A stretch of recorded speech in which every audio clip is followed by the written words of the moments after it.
So biomolecules here it means the molecule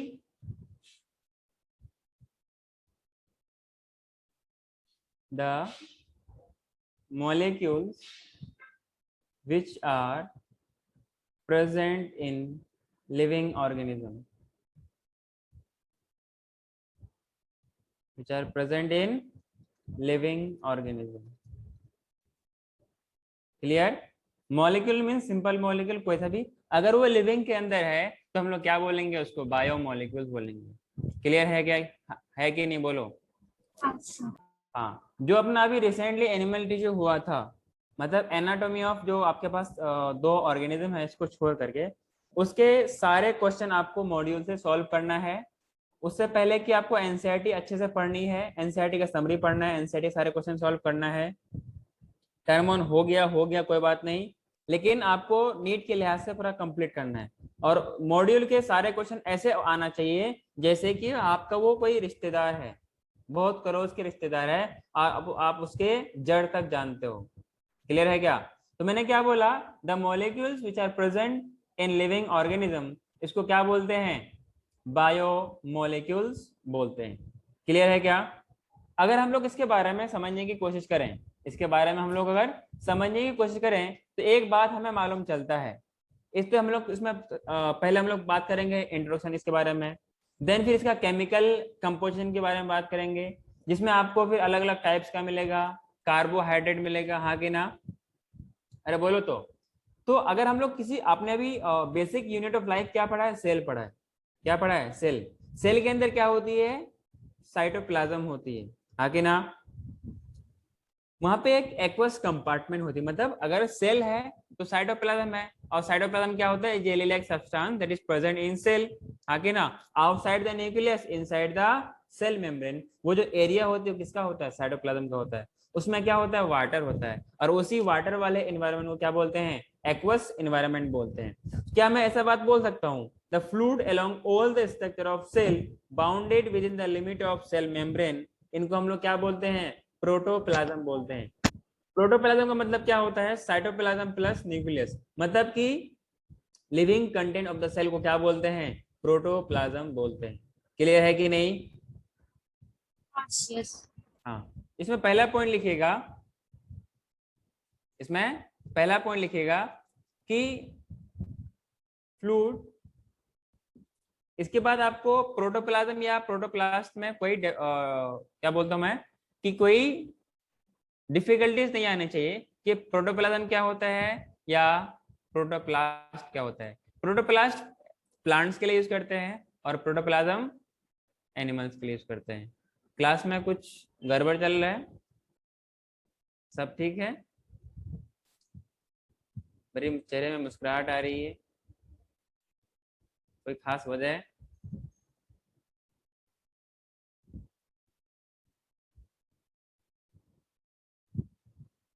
fluid along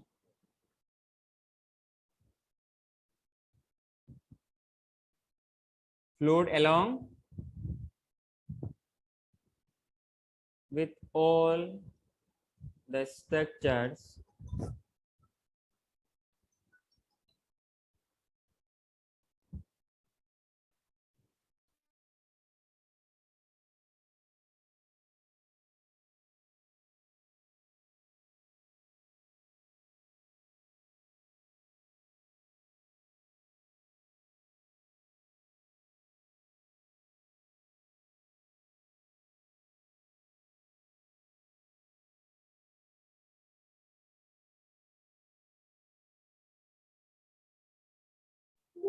हाँ जी,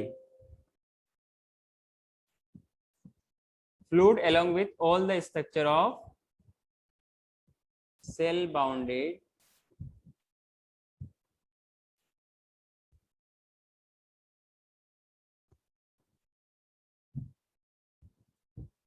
within the limits of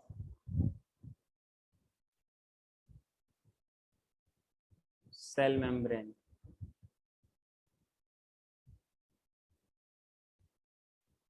is known as, जो मैं note share किया हूं ना, वो तो आपको कंप्लीट करना है, ठीक है ना।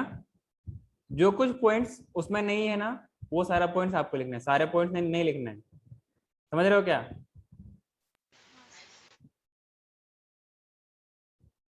नॉन एज प्रोटोप्लाज्म, जैसे मैं एक्स्ट्रा लिखा रहा हूं इसलिए आपको ये लिखना है, क्लियर है। तो क्या मैं एक पॉइंट और इसके नीचे ऐसा लिख सकता हूं कि बेसिकली प्रोटोप्लाज्म में क्या क्या आएगा, प्रोटोप्लाज्म में क्या क्या आएगा। प्रोटोप्लाज्म, क्या इसमें साइटोप्लाज्म आएगा, यस और नो। यस। प्लस न्यूक्लियस, ये दो चीज तो आएगी, हाँ के ना। इसी को क्या बोलते हैं हम लोग, प्रोटोप्लाज्म बोलते हैं।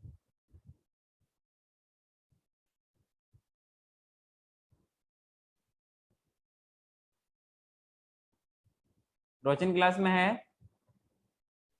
हाँ मैम, हाँ सर, सॉरी मैं दूसरे डिवाइस से ज्वाइन की। रोचिन, यस सर। इज इट रोचिन। Yes sir. ये तो रोचिन नहीं लग रहा। सर मैंने दूसरे डिवाइस से ज्वाइन किया है, इसलिए शायद नेम चेंज हो के आया होगा। अच्छा चलो कोई नहीं। तो मैंने क्या बोला, प्रोटोप्लाज्म है, साइटोप्लाज्म है और न्यूक्लियस है। तो साइटोप्लाज्म और न्यूक्लियस मिलके क्या बनाता है, प्रोटोप्लाज्म बनाता है, क्लियर है। जब हम लोग अर्थ के क्रस्ट को, अर्थ के क्रस्ट क्रस्ट को और ह्यूमन बॉडी के अंदर का केमिकल एनालिसिस करेंगे तो नियरली आपको कंपोजिशन सेम मिलेगा। जैसे मैंने लास्ट क्लास में बताया था आपको कि अगर हम लोग बात करें हाइड्रोजन, क्या बात करें, हाइड्रोजन, तो अर्थ क्रस्ट में देखेंगे, देखो कंपोजिशन अप्रोक्स सेम मिलेगा, मतलब क्या क्या इसमें है वो उसमें मिलेगा, लेकिन जिसका परसेंटेज है ना, ये परसेंटेज में डिफरेंस होता है। जहां पर जिसकी ज्यादा जरूरत है वहां पर उसको उसका प्रेजेंस ज्यादा है। जैसे कि सिलिकन, सिलिकन की अपने बॉडी में, अपन के बॉडी में कोई जरूरत नहीं है, इसलिए उसके अगर आप एनसीईआरटी के डायग्राम, उसमें जो आपका टेबल दे रखा है उसमें जब आप देखेंगे उसमें आपको लिखा हुआ रहेगा नेग्लिजिबल। वहीं पर अगर हम आप देखेंगे किसमें, अर्थ क्रस्ट में, तो 27.7% मिलेगा। इस तरीके से आप बात करें किसके बारे में, नाइट्रोजन के बारे में, तो नाइट्रोजन सॉइल में इसकी जरूरत नहीं है। अच्छा आप बोलोगे सर नाइट्रोजन फिक्सेशन तो होता है, लेकिन ये कैसे होता है, ये एटमॉस्फेरिक नाइट्रोजन को नाइट्रीफाइंग बैक्टीरिया को कन्वर्ट करते हैं और उसको सोल्यूबल फॉर्म में बना करके प्लांट्स को एब्जॉर्ब करता है, फिर वो क्या होता है, इवापोरेट होके चला जाता है, आगे ना। फिर मतलब वो फिर उसका क्या बोलते हैं, जो भी सारा होता है प्रोसेस, इस तरीके से फिर वो अपना साइकिलिंग में नाइट्रोजन साइकिल में मिक्स हो जाता है, फिर वो कंटिन्यूसली चलता रहता है। अब क्योंकि जो नाइट्रोजन अवेलेबल होगा वो लिफ्ट में होगा, अब जब लिफ्ट गिर जाएगा तो सॉइल पे मिल जाएगा, फिर इस तरीके से ये साइकिल चलती रहती है, क्लियर है। वहीं पर हम लोग बात करें किसके बारे में, ऑक्सीजन के बारे में। ऑक्सीजन का परसेंटेज अर्थ में कितना होता है, 46.6% होती है, वहीं पर ये ह्यूमन बॉडी में कितनी होती है, 65%, क्लियर है। इसी तरीके से सल्फर है, सोडियम है, कैल्शियम है, मैग्नीशियम है, कार्बन है, ऑक्सीजन है, ये सब का अलग अलग परसेंटेज है, और ये परसेंटेज आपको जो टेबल में दे रखा है ये आपको मालूम होना चाहिए, एग्जाम में इसका परसेंटेज पूछा जाता है, क्लियर है क्या। सर। हाँ सर। सर हाँ सर। ये लिखना है क्या अभी। हाँ ये लिखना है ना, ये कुछ एक्स्ट्रा पॉइंट है जो नोट्स में अवेलेबल नहीं है वो मैं लिखा रहा हूँ, क्लियर है। Okay sir. जो मैंने हाँ सर। पीडीएफ शेयर किया है हाँ सर। वो आपको एग्जैक्ट को लिखना है, अपार्ट फ्रॉम दैट उसको भी लिखना है, ठीक है ना। हाँ सर।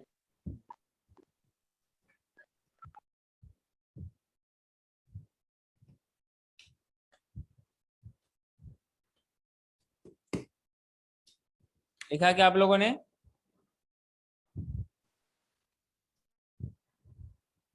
अरे लिखा। यस। हाँ सर।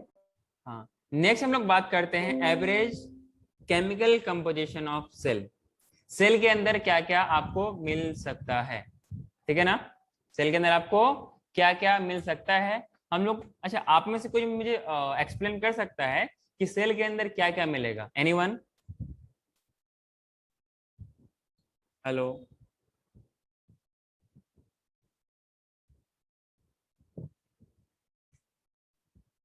जब तक बोलोगे नहीं तो कुछ दिमाग में बैठेगा नहीं। बोलिए बोलिए बोलिए, कब तक बोलता रहूंगा, बोलिए। सेल ऑर्गेनेलीज और साइटोप्लाज्म। ये तो आपने उसका जो लार्ज स्ट्रक्चर है वो बोल रहे हैं। एक्चुअली में ये बना, अगर केमिकली, मैंने केमिकल कंपोजिशन की बात किया कि केमिकल कंपोजिशन सेल के अंदर क्या क्या होगा, बोलिए। हाँ, प्रोटीन होगा। और अरे अभी तो आप लोगों ने सेल के बारे में पढ़ा था कि नहीं पढ़ा था? सेल पढ़ा था, सेल डिवीजन पढ़ा था, सेल मेम्ब्रेन किस चीज का बना कार्बोहाइड्रेट होता है? कार्बोहाइड्रेट होगा, लिपिड्स होगा, प्रोटीन होगा। अरे जेनेटिक मटेरियल है तो न्यूक्लिक एसिड भी होगा। अरे हाँ कि ना? और सेल अगर के अंदर साइटोप्लाज्म है, एक्वस कंपार्टमेंट है, और एक्वस का ये मतलब क्या होता है? Watery environment. अरे हाँ कि ना? श्रावणी, मेरी बात समझ में आ रही है?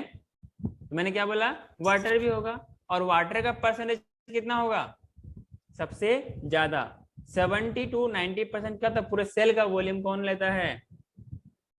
अगर उसके मास, अगर मास की बात करें उसके, तो मास का 70 to 90% मास किसका होता है? वाटर का होता है। क्लियर है क्या? तो इसमें आपको क्या क्या मिल सकता है? पहला चीज तो आपको मिलेगा वाटर। क्या मिलेगा?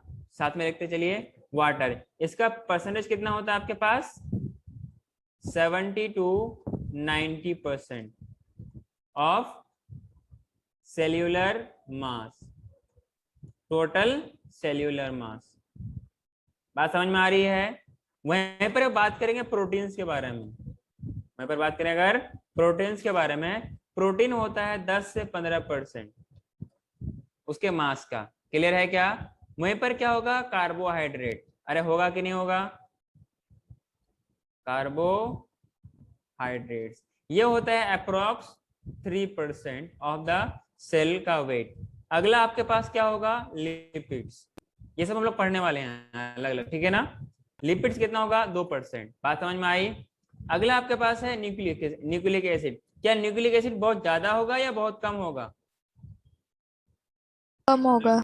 कम होगा। तो कम कितना होता है? 5 to 7%। क्लियर है? नेक्स्ट इसमें क्या होता है? आयंस। आयंस में जैसे कि सोडियम आयंस हो गया, पोटेशियम आयंस हो गया, क्लोरीन के आयंस हो गया, आयरन के आयंस हो गया, मैग्नीशियम के आयंस हो गया, कैल्शियम के आयंस हो गया। जैसे मैं ये सब नाम बोल रहा हूँ ना, ये आपके भी जुबान में ऐसे ही बक बक बक बक करते रहना चाहिए।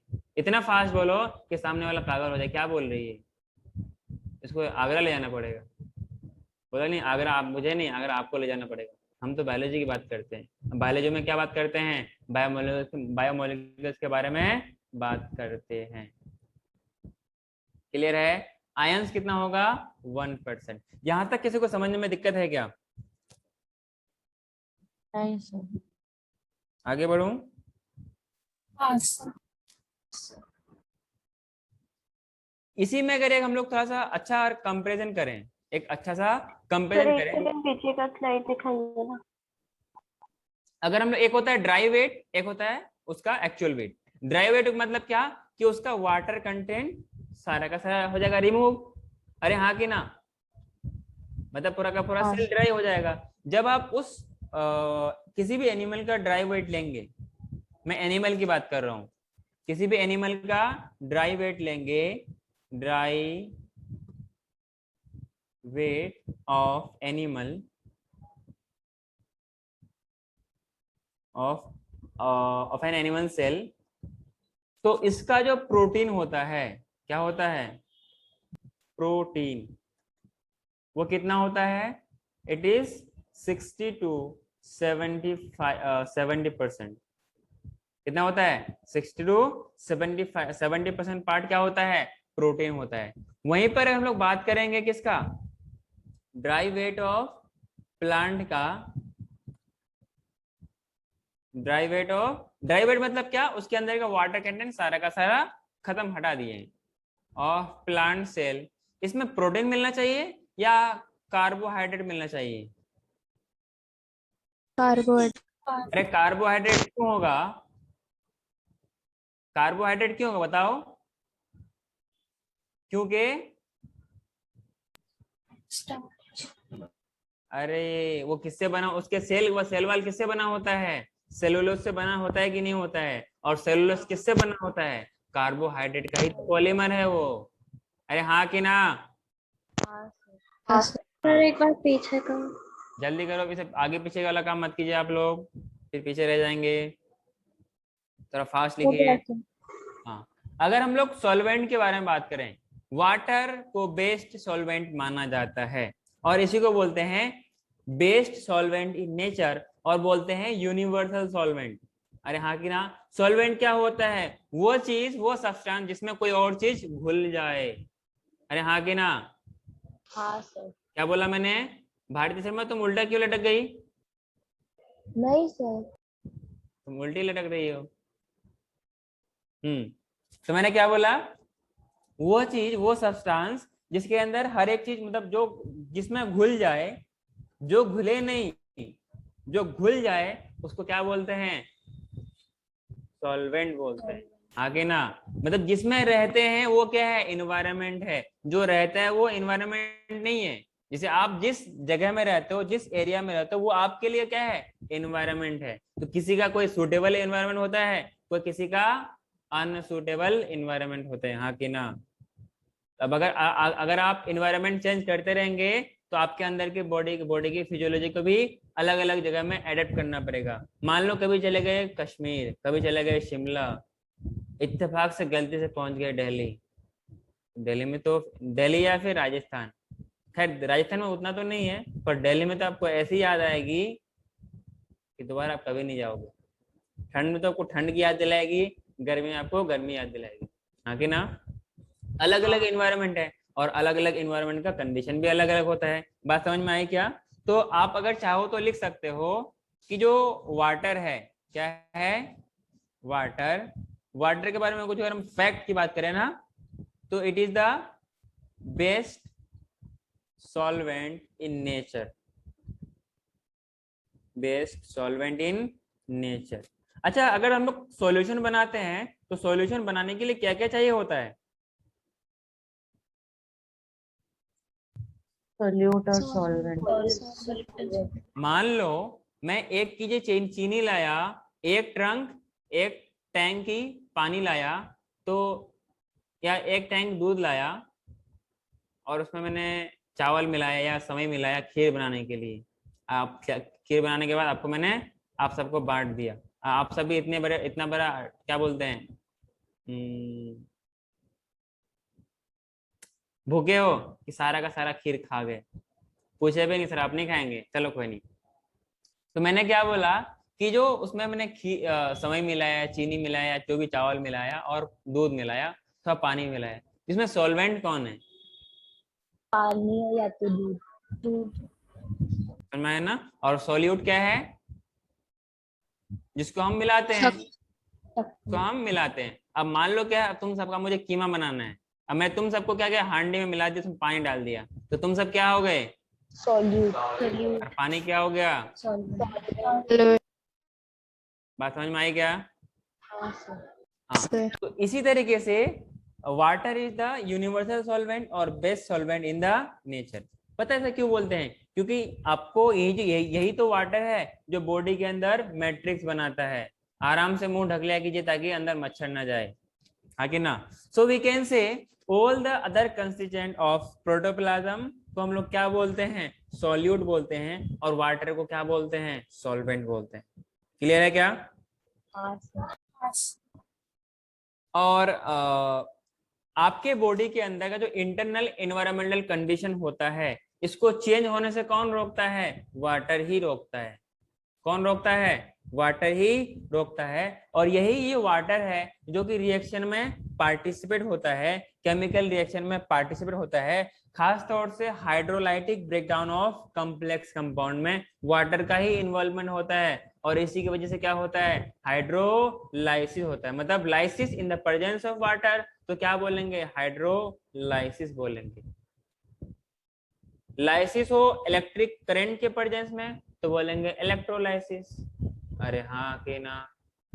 बात समझ में आ रही है क्या? हाँ। अच्छा, आपके बॉडी में मतलब लिविंग के बॉडी में क्या होता है कि इंटरनल एनवायरमेंटल कंडीशन चेंज होने की एक प्रॉपर्टी होती है, चेंज हो सकता है। अरे अगर आप अलग एनवायरमेंट में गए तो मान लें वहां का टेम्परेचर अलग है, तो वहां का तो आपके बॉडी का कंडीशन तो चेंज होगा ना। तो उसको इसको चेंज होने से रोकता है कौन? वाटर। तो वाटर के पास क्या होता है? Has high specific heat. ये स्पेसिफिक हीट कौन सी बला का नाम है? कोई एक्सप्लेन कर सकता है क्या? वैसे केमिस्ट्री का पार्ट, लेकिन कोई बोल सकता है मुझे? अपनी हीट एब्जॉर्ब करने के लिए इसका खुद का quantity. latent heat. Latent heat. Latent heat क्या होता है? मान लो मैंने पूछा नाम काकड़े का, बोला वैभवी। मैंने मतलब पूछा तो बताया वैभवी, वैभवी पूछा तो मैंने काकड़े। हाँ बताइए, लेटेंट हीट का मतलब क्या होता है? वो हीट जो छुपा हुआ है क्या? मान लो मैं Sir, एक particular heat. Particular heat. मान लो मैं एक छोटा सा बच्चा हूँ, दूध पीता बच्चा हूँ, और मेरे को समझाने, कैसे समझाओगे?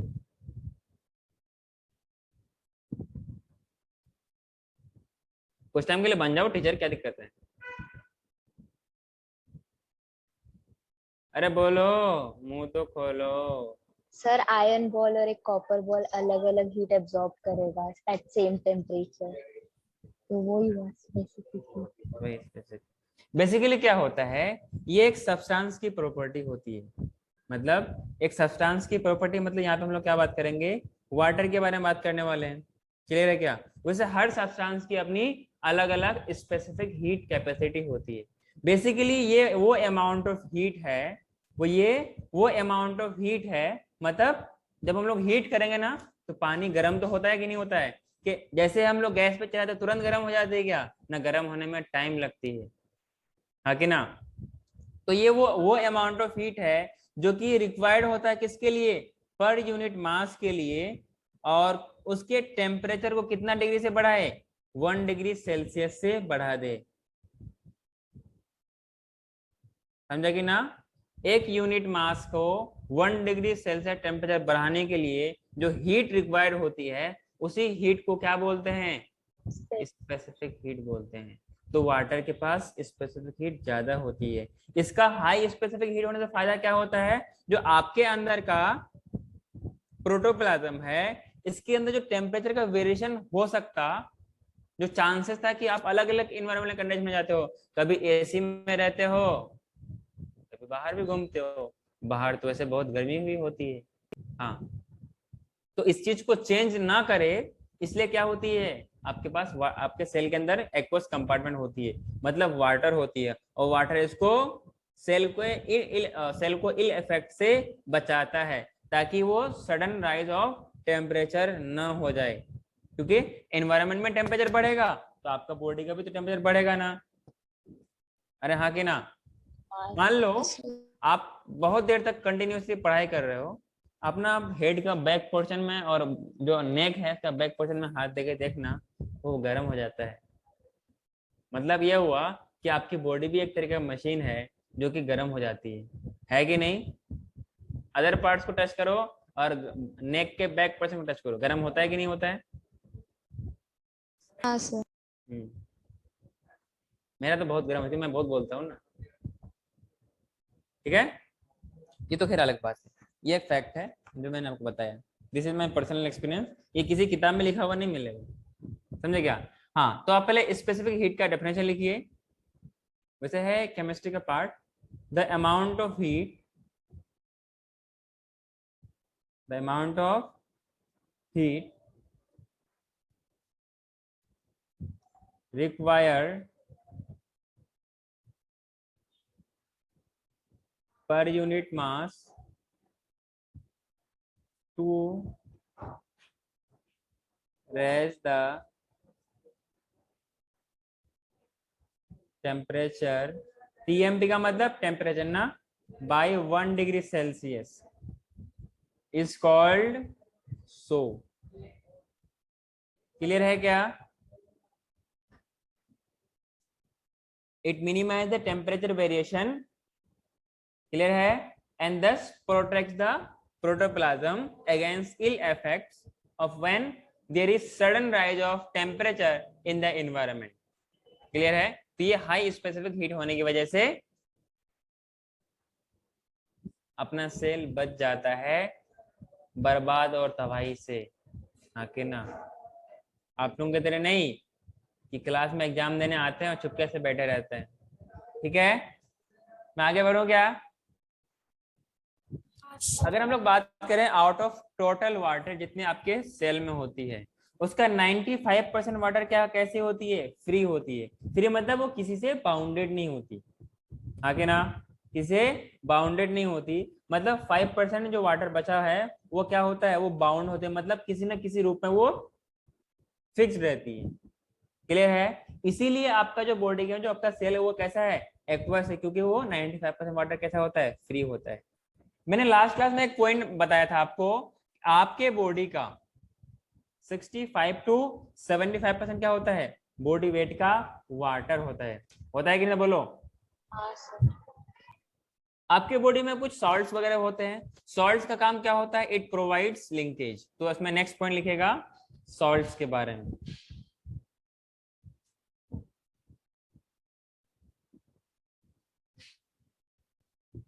इट प्रोवाइड्स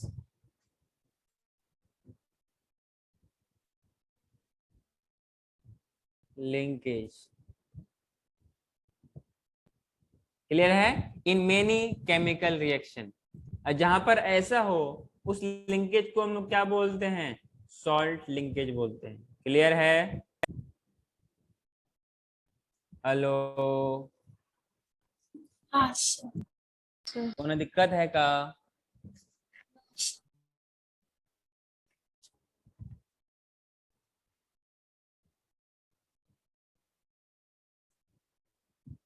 मैंने लास्ट क्लास में बताया था आपको कुछ मेटल्स के बारे में। क्या बताया था? Metallic ions. मेटलिक आयंस जैसे कि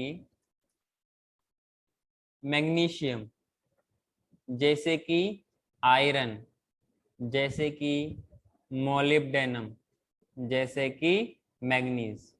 all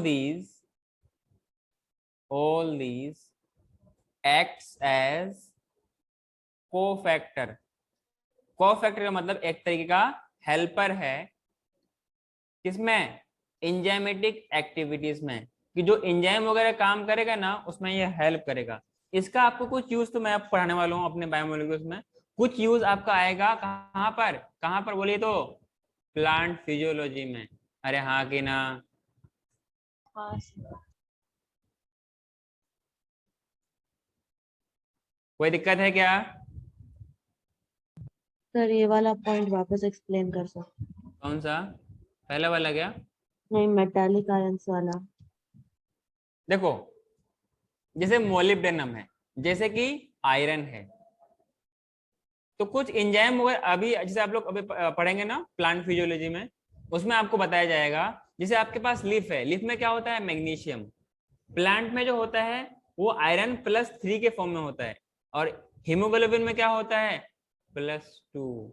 अरे हीमोग्लोबिन में अगर आयरन नहीं रहेगा तो हीमोग्लोबिन नहीं रहेगा, और जब हीमोग्लोबिन नहीं रहेगा तो आपके सेल में ऑक्सीजन नहीं मिलेगा, और जब सेल को ऑक्सीजन नहीं मिलेगा तो आप जिंदा नहीं रहेंगे। जब आप जिंदा नहीं रहेंगे तो मर जाएंगे। फिर बोलेंगे हम मर जाएंगे, रुक जाएंगे, आगे नहीं पता। ठीक है ना? हाँ, समझा कि नहीं समझा? समझा कि नहीं समझा? बताओ। समझा। मतलब ये हेल्प करेगा एंजाइम्स को। अभी हम लोग एंजाइम्स पढ़े नहीं ना, इसे तो आपको मालूम नहीं चल रहा होगा। अभी हम लोग जब एंजाइम पढ़ लेंगे उसमें कुछ बाइंडिंग साइट्स होती है, और वहां पर ये बाइंड करने में हेल्प करती है। समझे कि नहीं समझे? हाँ सर। आगे और थोड़ा सा आएगा तो क्लियर हो जाएगा। चलो, इसी खुशी में हम लोग कुछ क्वेश्चन करते हैं। क्या आप लोग तैयार हो? हाँ सर। जैसे हम लोग प्रोसीड करते जाएंगे तो अपना थोड़ा टीचिंग स्टाइल और मैं चेंज करने वाला हूं ताकि आपको इजीएस्ट वे में समझ में आए। तो पहला हम लोग जो कुछ क्वेश्चन करने वाले हैं इसको बोलते हैं BB1। ये पहली BB नहीं है, ये BB1 का मतलब है बिगनर बॉक्स, आखिर ना जैसे होता है ना इंडेक्स क्वेश्चन। अब तक हमने क्या पढ़ा, क्लियर है? तो मैं क्वेश्चन नंबर 1 पूछ रहा हूँ, क्वेश्चन नंबर 1 पूछ रहा हूँ। मैं पूछ रहा हूँ क्या, मोस्ट अबंडेंट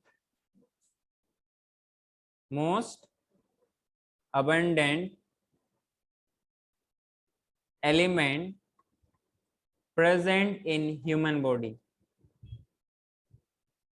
क्लियर? मैं ऑप्शन दे रहा हूं, कार्बन, क्लियर है? दूसरा है हाइड्रोजन, तो समझ के देना। तीसरा है ऑक्सीजन, चौथा है नाइट्रोजन। बोलो। कार्बन। Oxygen. हाँ, क्या बोला? ऑक्सीजन। Oxygen. पक्का? हाँ हाँ सर। सर। सोच लो। Sir oxygen. सारे बच्चे का आंसर आना चाहिए, सारे बच्चे का आंसर आने चाहिए। जल्दी बोलो, बोलो क्या होगा, जल्दी बोलो। ऑक्सीजन। तो इसका आंसर क्या होगा आपके पास? ऑक्सीजन। छाप लिया गया? जल्दी छापो, आंसर भी टिक कर लेना, ठीक है ना? मोस्ट अबंडेंट, मैंने बोला organic compound, organic compound in living organism, in a living organism. Clear है क्या? मैं उसमें ऑप्शन दे रहा हूं। पहला ऑप्शन है वाटर, ठीक है? दूसरा ऑप्शन है न्यूक्लिक एसिड, क्या है? Nucleic acid. अरे न्यूक्लिक एसिड से क्या बनता है? डीएनए। अरे हाँ, डीएनए मतलब जेनेटिक मटेरियल, सिर्फ डीएनए नहीं, आरएनए भी बनता है, हाँ सर। ठीक है? आपको वो पता होना चाहिए जो किसी को पता नहीं है, क्योंकि आप किससे पढ़ते हैं? अरे आप किससे पढ़ते हैं?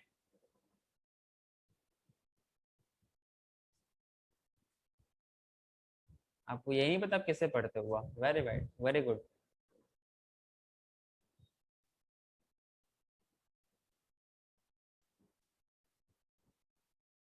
शर्माने वालों का कोई इंतहा नहीं, वो बेशर्मों की तरह शर्माता रहता है।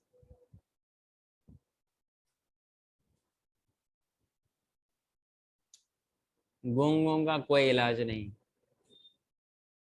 गूंगों का कोई इलाज नहीं, कितना भी कह दो वो नहीं बोलेगा। लिखा क्या इसका आंसर, क्या हो जल्दी बताओ? Water. Water, carbohydrate. कार्बोहाइड्रेट। सवाल क्या लिखा है? मोस्ट अबंडेंट ऑर्गेनिक कंपाउंड, तो वाटर ऑर्गेनिक कंपाउंड है?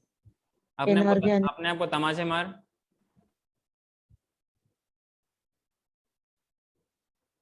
अरे क्या होगा? Carbohydrate. बहुत समझदार हो यार।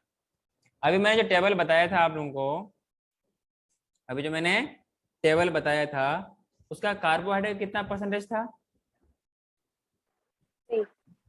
गधेड़ो 3 है। देख कितना है, 3 है। प्रोटीन कितना है? 10 से 15%। यही सवाल नीट में पूछी जाती है। कर गए आ जाओगे, गलत गड़बड़ ना, गड़बड़ सब सब तुम लोग सब के सब तुम लोग गड़बड़ हो। कौन सा आएगा? प्रोटीन आएगा। अरे हाँ कि ना? मूविंग टू नेक्स्ट, इतना लिखा गया। हाँ सर। क्वेश्चन नंबर 3, इसमें मैं पूछ रहा हूं करेक्ट सीक्वेंस ऑफ अबंडेंस मतलब प्रेजेंस ना, of element in a human body, in a human body is, बोल क्या होगा, बोल जमुरे क्या होगा? Calcium, sulphur, magnesium, hydrogen. दूसरा nitrogen, calcium, hydrogen, sulphur. C option magnesium, sodium, sulphur, hydrogen. Fourth option carbon, hydrogen, nitrogen, silicon. बोल जमोरे क्या होगा? D. D. B for Bombay या D D for Delhi. D for Delhi? सोच लो यार, मुझे तो लगा तुम लोग गलत बोल रहे हो। देखो यार, गलत बोला सही बोला, जल्दी बोलो, सबको मैं बाहर फेंक दूंगा अभी मैं।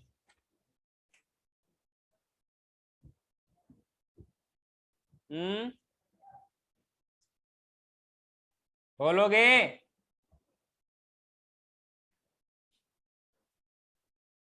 बोल जमूड़े। डी अगर होगा। डी क्यों होगा? अगर डी का हम लोग देखें, अभी हम लोगों ने बात किया था, देख अगर डी को देखेंगे ना, अच्छा आपने सिलिकॉन को देख के डी कह दिया, कार्बन पता है अपने बॉडी में कितनी होती है? 18.5%। क्लियर है? हाइड्रोजन कितनी होती है?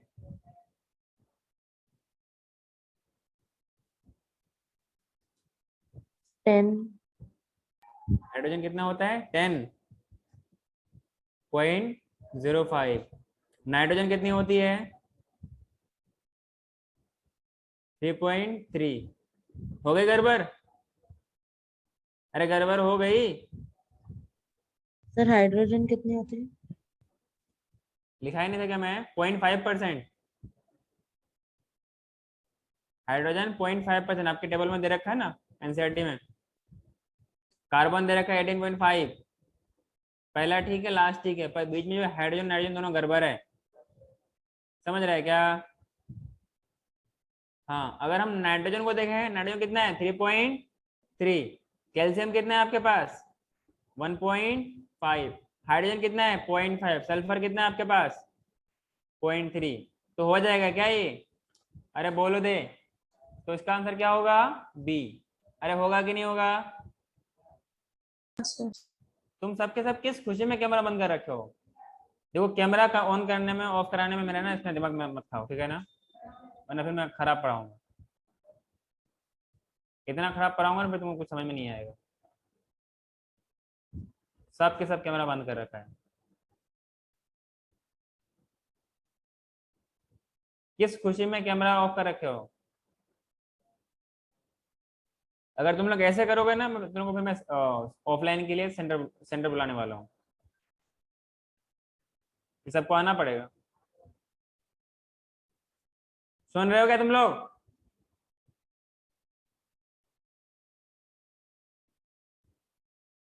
रोचिन, मैरिन, सब, पार्वती, निष्का, भारती शर्मा। सर मेरा आज नेटवर्क खराब है, मैं आज 1 घंटा लेट ज्वाइन हुई। चलो लेट ज्वाइन करने के लिए पार्टी दे देना ना, इसी खुशी में एक पार्टी दे देना लेट ज्वाइन करने की। अगर 1 घंटे का मिस हुआ उसके लिए कौन पार्टी देगा? क्यों मिस किया? नेट नहीं चल रहा था बराबर। तो ये इशू कंसिडरेबल है। हाँ चलो नेक्स्ट क्वेश्चन, आपको नोट्स मिल जाएगा, ठीक है। Okay sir. Most abundant and least abundant. Least abundant आप सेंटर आके पढ़ सकते हैं यहाँ पे आके ना। In earth crust, in earth crust are पहला ऑप्शन दे रहा हूं ऑक्सीजन, सिलिकॉन। नेक्स्ट आपके पास silicon, oxygen. Next option sulphur, nitrogen. D option oxygen, nitrogen. जल्दी बताओ। Oxygen, nitrogen. सबके सब बोल जमोड़े। डी। D sir. और बिफोर दिल्ली। दिल्ली ने दिल्ली। हाँ, इसका आंसर क्या होगा? लिख लिया गया? हाँ सर। आगे बढ़ू मैं? Yes sir. Wait a minute. जब दिल दिया है तो जान भी देंगे, वही वाला सिंपल तो लेना पड़ेगा। चाहे तो मैं किसी का लेग पीस ले लूं, हाँ कि ना? चाहे चिकन का हो या किसी और का हो। या फिर क्या करूं, कोई फल फ्रूट ले लूं। ये सब फल फ्रूट लेने से ना आपको केमिकल एनालिसिस उतने अच्छे से समझ में नहीं आएगा। इसके लिए हम लोग क्या करते हैं, एनिमल के लेते हैं, ठीक है ना? जैसे मान लो एनिमल कोई लीवर का पार्ट ले लिया। अब इतना कीमती चीज कोई खास इंसान कोई चीज खास इंसान दे सकता है ना, सबको तो दे नहीं सकता, हाँ कि ना? किडनी हो गया, लीवर हो गया, पेनक्रियाज हो गया, टंग हो गया, या कोई लेग पीस ही क्यों हो गया ना, तो इनके लिए वो टिश्यू को पहले लेंगे हम, ठीक है ना? उस चाहे इट में भी वेजिटेबल और अ पीस ऑफ लीवर, और मतलब लिविंग का कोई ऐसा भी part, that should be lean living part ना। इनको लेने के बाद क्या करेंगे, इनको ग्रिंड करेंगे। कहाँ पर? चाहे तो ग्राइंडर में, क्या बोलते हैं, ग्राइंडर बोलते हैं, ग्राइंडर बोलते हैं? ग्राइंडर। हाँ, अपन यूज नहीं करते ना, अपन को नहीं पता। घर वालों को पता था, घर वाले अपन को नहीं पता। तो ग्राइंडर में क्या करेंगे, उससे अच्छा क्या करेंगे हम, मोटर एंड पेसल ले आएंगे। उसमें हाथ से उसका, मैं अभी बता रहा हूँ कैसे करेंगे।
हाँ जी, बनाया क्या?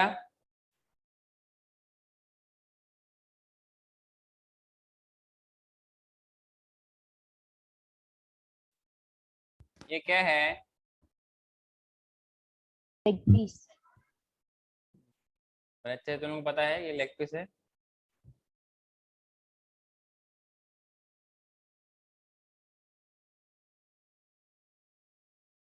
नहीं भी लग रहा तो मान लेना ना। लग रहा है क्या?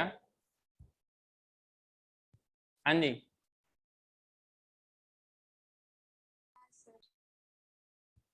क्या हुआ? सर लग रहा है। लग रहा है ना। ये क्या हो गया? प्लेट। क्या हो गया ये? प्लेट पे मैंने क्या रखा है? लेग पीस रखा है। अब इसको यहाँ से कुतर कुतर के इसके अंदर डालेंगे ना। फिर क्या करेंगे इसको? जैसे मान लो ये अपने पास ये वो वाला है, वो वाला है, तो ऐसे ना इसको कूटेंगे ना। क्या करेंगे? ग्राइंड करेंगे। जब इसको ग्राइंड करोगे कुछ ये पेस्ट बन जाएगा। क्या बनेगा? पेस्ट। पेस्ट बन जाएगा ना। क्लियर है क्या? हाँ सर। जब इसको हम लोग ग्राइंड करेंगे इसमें क्या मिलाएंगे? Trichloro acetic acid. क्लियर है क्या? हाँ सर। जब जब कूटेंगे ना, देख अगर ऐसे पिटाई करेंगे तो उतना मारने में मजा नहीं आएगा। वहीं पर अगर इस तरीके से कोई स्केल ले लूं या कोई बैम्बू का स्टिक ले लूं या कोई अच्छा सा फ्लेक्सिबल स्टिक ले लूं तो पीटने में मजा आएगा ना। तो उसी तरीके से यहाँ पे एसिड मिलाएंगे ना तो कंप्लीटली ये इसका पेस्ट बन जाएगा। तो मान लो क्या बन गया है? पेस्ट। जैसे पेस्ट के बारे में उसको पता होगा ना जो सुबह सुबह पेस्ट का यूज करता है। अब जो लोग यूज करते ही नहीं उसे क्या पता होगा पेस्ट क्या होता है? आगे ना सर हम तो कुछ नहीं। ये क्या हो गया? आपके पास पेस्ट बन गया ना। आप इसका अमाउंट ज्यादा भी बना सकते हो तो कोई दिक्कत नहीं। पेस्ट करने के बाद इससे मैं आगे बढ़ूं क्या? हाँ सर। सबने डायग्राम बनाया था? सबने बनाया था? हाँ सर। क्या करेंगे उसको? मैंने इसमें क्या कुछ लिखा था क्या? Grind it in CCl3 trichloro acetic acid using motor. उसका जो वो अपना बर्तन था ना उसको क्या बोलते हैं? मोटार बोलते हैं, हाँ कि ना। और जो लंबी सी डंडी थी ना जिसे आपके सर में लगाने से चोट नहीं लगता उसको क्या बोलते हैं? पेस्टल बोलते हैं क्या? आगे ना क्या बोलते हैं? पेस्टल बोलते हैं। फिर क्या करेंगे? इससे आपको क्या बनेगा? एक थिक स्लरी बनेगा। थिक स्लरी मतलब तोरवा टाइप का क्या? Liquid paste. पेस्ट थोड़ा ज्यादा टाइट हो गया ऐसा कि मतलब वो जो कॉटन क्लॉथ हम लेंगे उससे वो छन जाए। फिर इस थिक स्लरी को हम लोग क्या करेंगे? स्टेन करेंगे। कहां पर? थ्रू चीज क्लॉथ और कॉटन क्लॉथ। थ्रू चीज। अरे आप मतलब आप लोगों को समझ में आ रहा है क्या कि हो क्या रहा है? हाँ हमने सर। कुछ चीज लिया उसको अच्छे से कूटा कूटा ऐसा कूटा कि वो टोमेटो का केचप बन गया, हाँ कि ना। टोमेटो जैसा केचप बन गया। फिर हमने क्या किया? उसको कॉटन या चीज क्लॉथ से फिल्टर करना है। चीज क्लॉथ और कॉटन क्लॉथ। बात समझ में आई क्या? हाँ सर। पक्का? फिर हाँ जब सर। इनको आप ऐसा करोगे ना, ये पता है ये वही सेम प्रोसेस जैसे आप लोग जो लोग चाय पीते हैं, जो चाय के शौकीन हैं या जो चाय के अमली हैं जिसको चाय का अमल करते हैं ना, तो चाय की पत्ती चाय छागने वाले में रह जाती है और चाय नीचे गिर जाती है। नीचे मतलब नीचे सरफेस में नहीं गिरती, प्याले में कप में, आके ना। तो यहाँ से क्या आपको दो फ्रैक्शन मिलेगा। हाँ। टू फ्रैक्शंस आर मतलब दो पार्ट में बढ़ जाएगा। Two fractions are obtained. मेरी बात समझ में आई? हाँ सर। कोई दिक्कत है क्या? सर।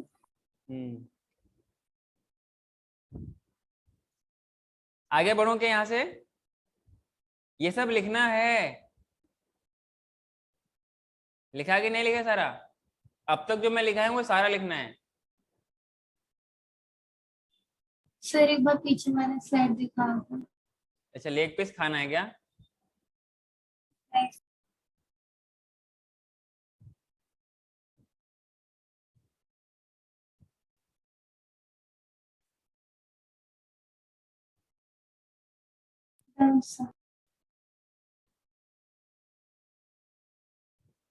अब अच्छा लग रहा है लेग पीस। क्या लग रहा है? लेग पीस लग रहा है क्या? इसका आपके पास पेस्ट बन गया। इसके बाद अपने को जब उसको हम लोग छाकेंगे, जब हम लोग कॉटन या चीज किलो से इसको पास करेंगे, वी विल गेट 2 फ्रैक्शन। क्लियर है?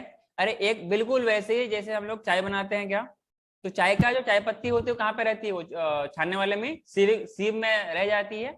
After sieving this thick slurry, some portion will remain in the sieving part और इन द चीज क्लॉथ और इन द कॉटन क्लॉथ। कुछ ऐसा होगा जो कि नीचे जो आपका वेसल है, जो कंटेनर है, उसमें गिर जाएगा। तो जब आप इसके एनालिसिस करेंगे, जब इनका कुछ कंफर्मेटिव आप टेस्ट करेंगे, तो आपको वहां पर अलग अलग कंपाउंड्स मिलेगा। तो क्या मैं आगे यहाँ से आगे बढ़ सकता हूँ? हाँ सर।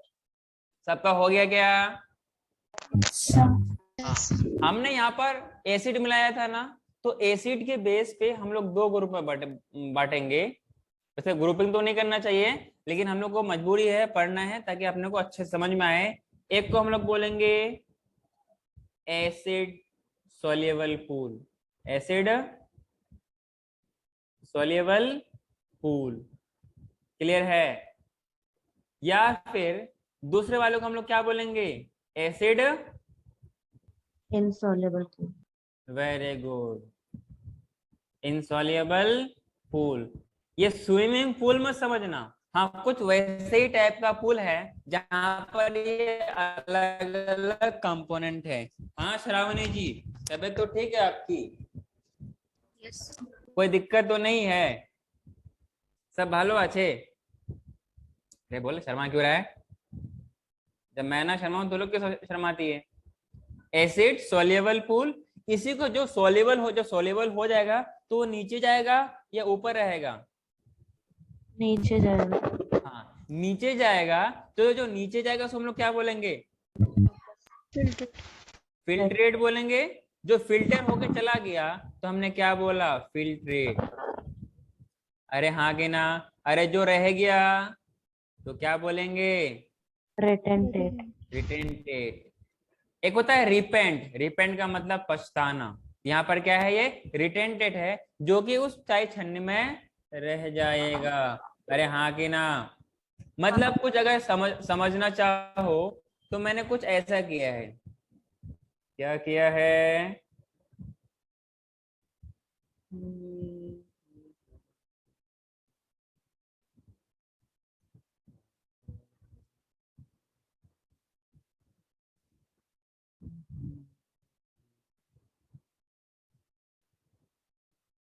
इससे नहीं करना।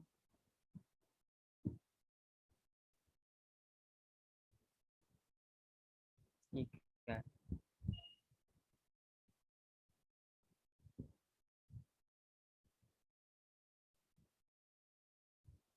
कब ज्यादा बड़ा हो गया क्या? हेलो, कब ज्यादा बड़ा हो गया?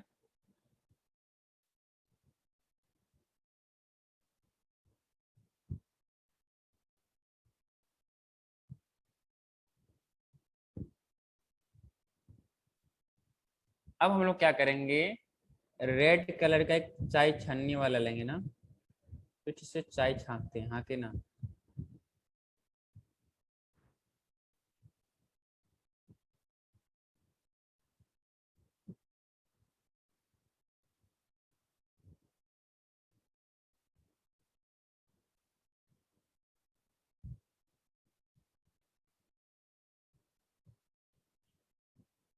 और ये इसका नेट हो गया, ठीक है? अरे हुआ कि नहीं? हाँ सर।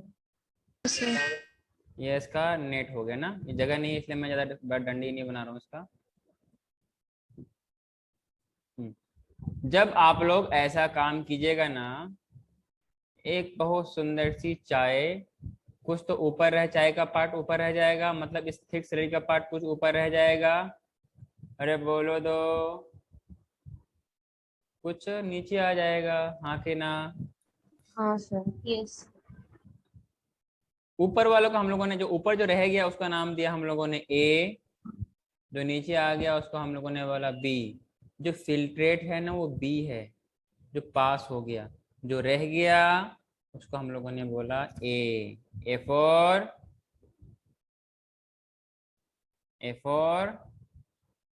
अच्छा भैया,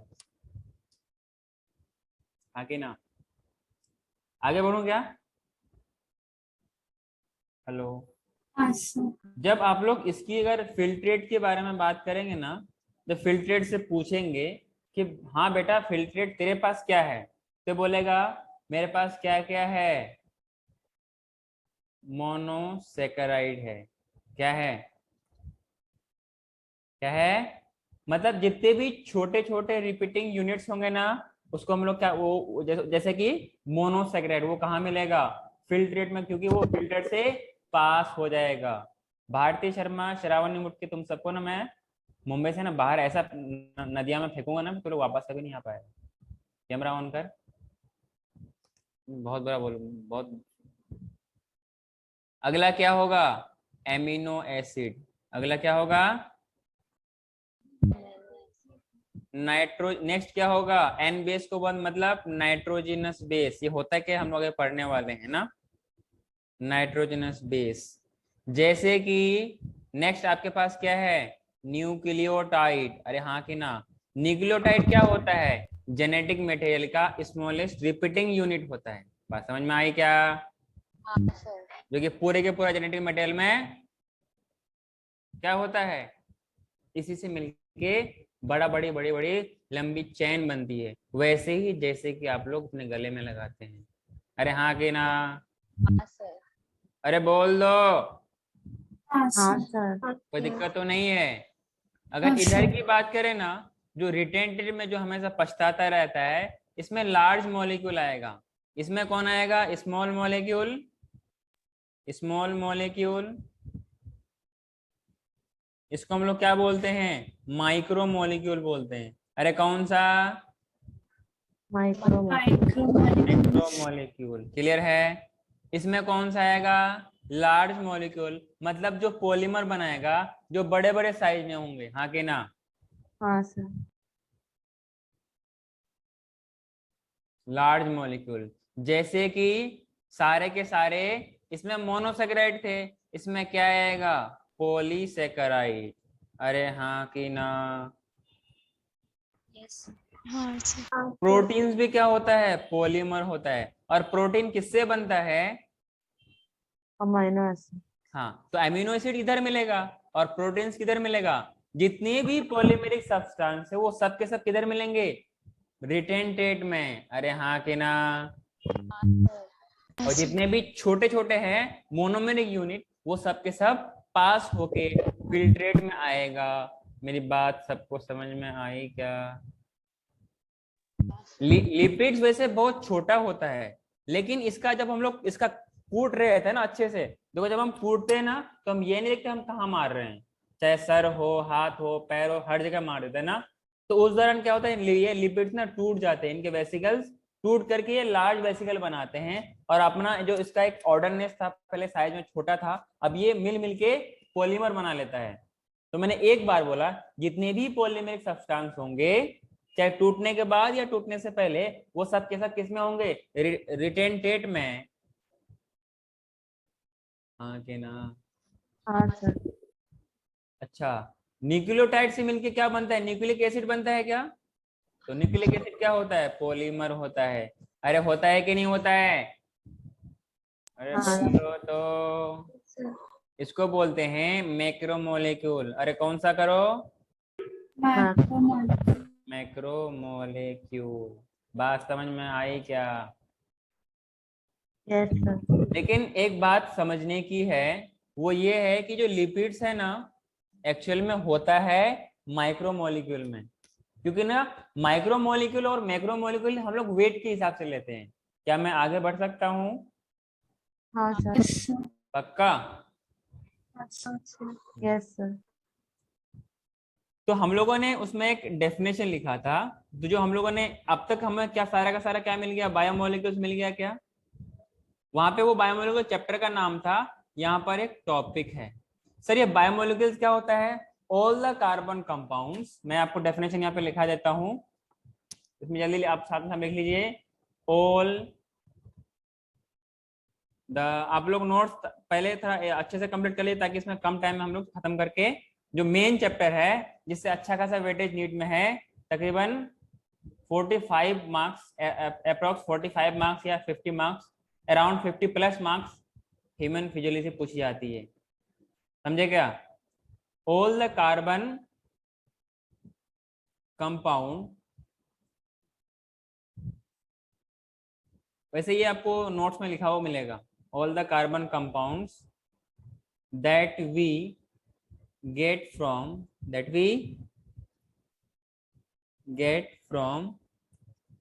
the living tissue, इसको क्या बोलते हैं? बायो मोलेक्यूल बोलते हैं कि नहीं? अरे हाँ कि ना? हाँ सर। सर। कोई दिक्कत तो नहीं है? नहीं सर। दिक्कत है तो मेरे पास है, मैं गर्म पानी डालूंगा, सब दिक्कत दूर हो जाएगा। बायो मोलेक्यूल्स, ठीक है? हाँ, फिर यहाँ से हम लोग बायोमोलिक्यूल्स को दो अलग अलग कैटेगरी में बांटते हैं। सर कितना डिवाइड करेंगे? अभी तो डिवीजन शुरू हुई है। एक को मैंने बोला माइक्रोमोलेक्यूल, क्या बोला? माइक्रोमोलिक्यूल। दूसरे को हमने क्या बोला? मैक्रोमोलेक्यूल। मैक्रोमोलेक्यूल, बात समझ में आई? सर ये क्या बात करते हो यार? अरे हाँ, ये ऐसे ही होती है, ये बहुत बड़ी बेशर्मी वाली चीज है। ये जो माइक्रोमोलिक्यूल है ना, इनका वेट जो होता है ना, अच्छा किसके बेसिस पे है? ये वेट के बेसिस पे हम लोग जो डिवाइड करेंगे, जनरली जो आपको मिलेगा फिल्ट्रेट में, उसमें क्या होते हैं? जनरली माइक्रोमोलिक्यूल होते हैं, हाँ कि ना? तो इसमें जो होगा, इसका एम वेट का मतलब समझ जाओगे ना, मोलिकुलर वेट, MWT का। अरे केमिस्ट्री में इतना तो पढ़े होगे ना, इतना तो पढ़े होगे। तो मोलिकुलर वेट कितना होता है? 18 to 800 डाल्टन। इतना डाल्टन जो आपने बोला वो ठीक है, जनरली उतना में मिलता है, लेकिन इसका रेंज कितना है? इतना। क्लियर है? Less than 1000 Dalton. अगर इसकी बारे में बात करें, ये तो और बेशरम है, ये बोला हम 1000 से ऊपर रहेंगे। कहाँ रहेंगे? क्योंकि हम बड़े मॉलिक्यूल हैं तो हमारी वेट भी ज्यादा होना चाहिए, मतलब हमारी मांगे पूरी करो तो हमारी वेट भी ज्यादा होना चाहिए, हाँ कि ना? तो मॉलिक्यूलर वेट कितना होगा? 1000 डाल्टन से ज्यादा होगा। कोई दिक्कत तो नहीं है? अरे बोलो। No sir. ये कहाँ मिलेगा? सॉल्युबल पूल या कौन सा soluble pool? Acid soluble. Found in आड़िया बड़ी। आपको समझ में आ रहा है क्या? ये बायोमोलिक्यूल्स बहुत इंपॉर्टेंट चैप्टर है, खास तौर से जेनेटिक्स या पूरे बायोलॉजी का बेसिक्स बहुत इंपॉर्टेंट है, इसीलिए ये चैप्टर बहुत जरूरी है। जैसे आपको फिजिक्स के लिए बेसिक मैथ्स पढ़ना पड़ा था, वेक्टर्स पढ़ना पड़ा था, वैसे ही बायोलॉजी के लिए, जेनेटिक्स के लिए आपको बायोमोलिक्यूल्स को जानना जरूरी है, और बायोलॉजी को समझने के लिए बायोमोलिक्यूल्स को समझना जरूरी है। बात समझ में आई? तो found in acid soluble pool. कोई दिक्कत क्या है आप लोगों को? ये वाला कहाँ मिलेगा? Found in acid insoluble. Acid insoluble pool. कोई दिक्कत है क्या? अरे बोल दो। नहीं सर। अगर एग्जाम्पल पूछूं तो एग्जाम्पल इसमें बोल सकते हो क्या? एग्जाम्पल क्या कहा इस बार? मैं नहीं लिखाऊंगा, आप बोलिए क्या होगा? अरे अमीनो बोलो। एसिड। मोनोसेक्राइड। क्या होगा? मोनोसेक्राइड्स। और किसी ने बोला एमिनो एसिड। एमिनो एसिड को कैसे लिखेंगे? ए से लिखेंगे क्या? हाँ नाइट्रोजनस बेसिस को एन बेसिस लिख सकते हैं क्या? यस हाँ, इसका एग्जांपल बोलो। पॉलीसेकेराइड। मतलब एक अल्फाज में क्या बोल सकते हो? सारे के सारे पॉलीमेरिक पॉलीमर्स। सब्सटेंस। हाँ, प्रोटीन्स हो गया, न्यूक्लिक एसिड हो गया। अरे हाँ कि ना? हाँ सर अब मैं आगे बढ़ सकता हूँ। एक पॉइंट यहाँ पर आप हैशटैग डाल के यहाँ पे लिख लेना, all polymeric substance. All polymeric biomolecule, मतलब जो पॉलीमर बनाएगा। बात समझ में आई? हाँ सर हाँ, आगे बढ़ूं क्या? हाँ सर एक नोट डाल के एक पॉइंट लिखना। अगर सवाल बनेगा यहाँ से, तो यहाँ से बन सकता है। क्या बनेगा सवाल? ये जो लिपिड्स है ना, बड़ा बेशरम है। बड़ा क्या है? बेशरम है। ये एक्चुअली में है क्या? माइक्रोमोलिक्यूल। एक्चुअली में है क्या ये? Micro molecule. बट ये मिलता कहाँ है? मैक्रोमोलिक्यूल। मैक्रोमोलिकुलर फ्रैक्शन में, मतलब रिटेंटेड में या सॉल्युबल में? Very good. Exceptionally obtained in acid insoluble pool। acid insoluble pool। कोई अच्छा, ऐसा क्यों होता है? क्योंकि जो उनका वेसिकल होता है ना, वो टूट जाता है। पहले एक ऑर्डरनेस पे होती है, जब उसका डिसऑर्डरनेस बिगड़ जाता है, जब हम सब कूट रहे थे ना, कूटने के दौरान उसका सारा का सारा ऑर्डरनेस बिगड़ गया, जिनकी वजह से बाद में क्या, वो पॉलीमर बना लिया। अब जब पॉलीमर बन जाएगा, तो उस कॉटन या चीज के उससे पास हो नहीं पाएगा। इसलिए कहाँ मिलता है? एसिड इनसॉल्युबल पूल में। #1 डाल के एक पॉइंट लिखना। #1 डाल के एक पॉइंट लिखना। जो आपके पास माइक्रो मोलिक्यूल होगा, माइक्रो मोलिक्यूल होगा, पता है इसका वेट कहां से कहां मिलता है? 18 टू 800 डाल्टन। अरे हाँ कि ना? अरे बोलो तो। हाँ सर #2 डाल के लिखना। ये जो मैक्रो मोलिक्यूल होगा, ये कहाँ मिलेगा? मतलब इसका वेट कितना होगा बताओ?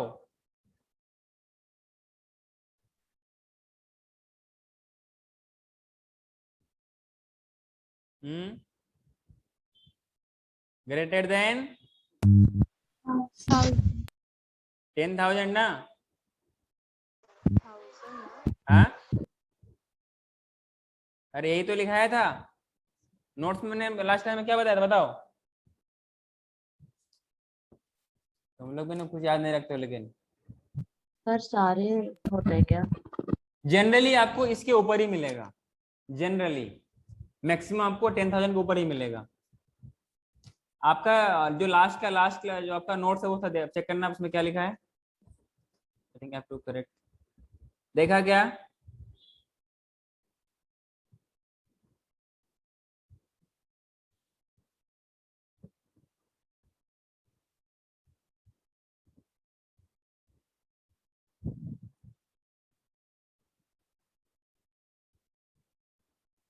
मिला?